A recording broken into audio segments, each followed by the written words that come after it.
Você acredita que o amor pode ser comprado? Ou que o dinheiro é capaz de transformar completamente a vida de uma pessoa?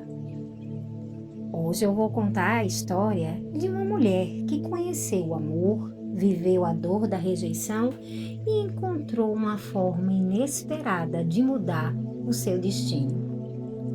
Essa é a história de Aurélia Camargo, protagonista do romance Senhora, escrito por José de Alencar e publicado em 1875, uma das obras mais importantes da literatura brasileira.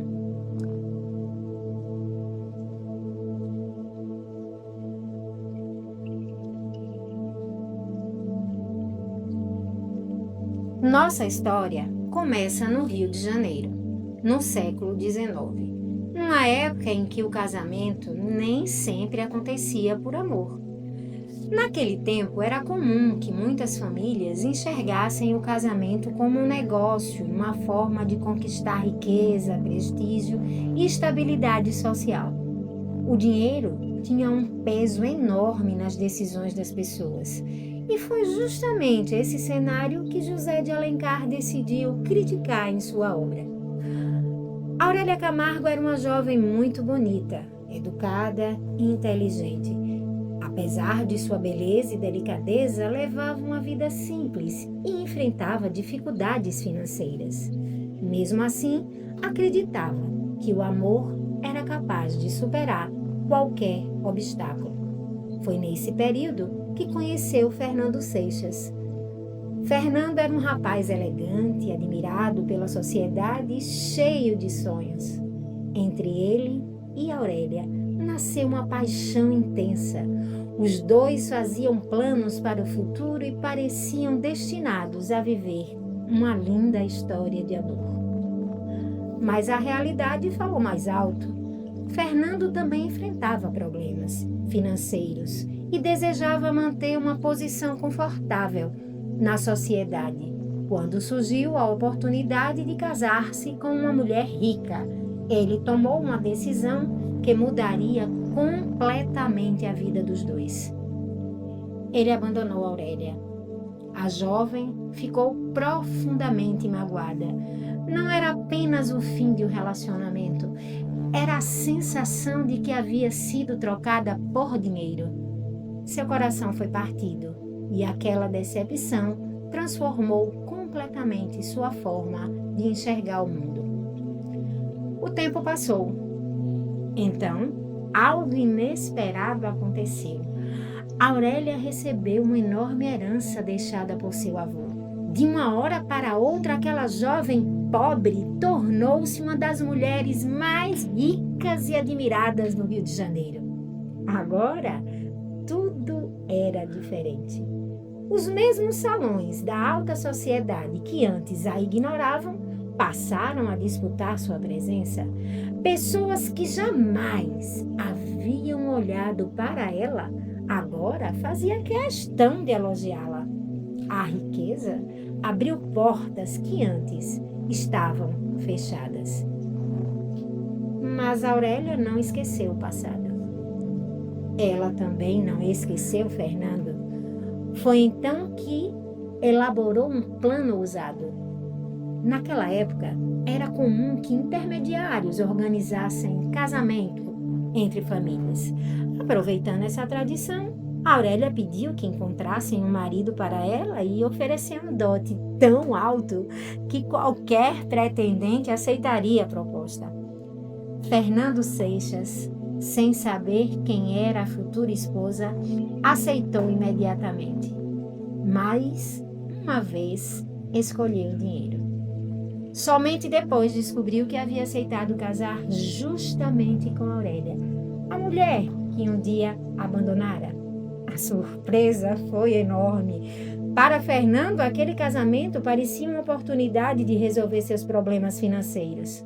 Para Aurélia, porém, era muito mais do que isso.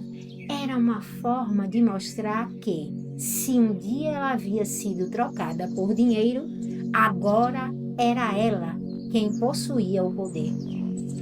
Depois do casamento, a convivência entre os dois tornou-se extremamente difícil. Apesar de ainda existir amor entre eles, o orgulho e o ressentimento falavam mais alto. Aurélia fazia questão de lembrar Fernando que ele havia vendido seus sentimentos em troca de riqueza. Em muitos momentos, tratava o marido com frieza, como se estivesse apenas cumprindo um contrato. Fernando, por sua vez, passou a conviver diariamente com a culpa. Aos poucos, começou a perceber que havia perdido muito mais do que imaginava quando escolheu o dinheiro em vez do verdadeiro amor. O relacionamento dos dois tornou-se uma batalha silenciosa. Não havia apenas discussões, havia olhares carregados de mágoa, silêncios que diziam muito mais do que qualquer palavra. Cada conversa revelava o conflito entre o amor que ainda existia e o orgulho que impedia qualquer aproximação. Durante toda a narrativa, José de Alencar conduz o leitor por uma profunda reflexão. Será que o dinheiro realmente compra a felicidade? Será que uma pessoa consegue apagar os erros do passado? Até que ponto o orgulho pode impedir o perdão? Enquanto acompanhamos Aurélia e Fernando, percebemos que ambos mudam ao longo da história. Fernando amadurece, aprende que riqueza nenhuma substitui a honestidade, o respeito e o amor verdadeiro.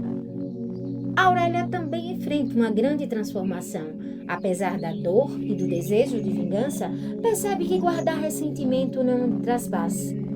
Pouco a pouco, os dois começam a compreender que nenhum relacionamento pode sobreviver baseado apenas em orgulho. É preciso sinceridade. É preciso arrependimento. É preciso perdão. Assim, José de Alencar mostra que o verdadeiro valor das pessoas não está em sua fortuna, em suas roupas elegantes ou em sua posição social. O que realmente importa é o caráter. Ao escrever Senhora, o autor fez uma forte crítica à sociedade brasileira do século XIX, denunciando a forma como o dinheiro influenciava as relações humanas, principalmente os casamentos. Embora essa história tenha sido escrita há mais de 150 anos, ela continua atual. Ainda hoje encontramos pessoas que julgam os outros pela aparência, pela condição financeira ou pelo status social. Ainda hoje existem relacionamentos marcados por interesses, orgulho e dificuldade em perdoar. Por isso, Senhora permanece como um dos grandes clássicos da literatura brasileira. Mais do que contar um romance, José de Alencar nos convida a refletir sobre nossas escolhas, nossos valores e aquilo que realmente damos importância em nossas vidas. E quando chegamos ao final dessa história, fica uma pergunta para cada um de nós. Se você tivesse que escolher entre o dinheiro e o amor verdadeiro, qual seria a sua decisão?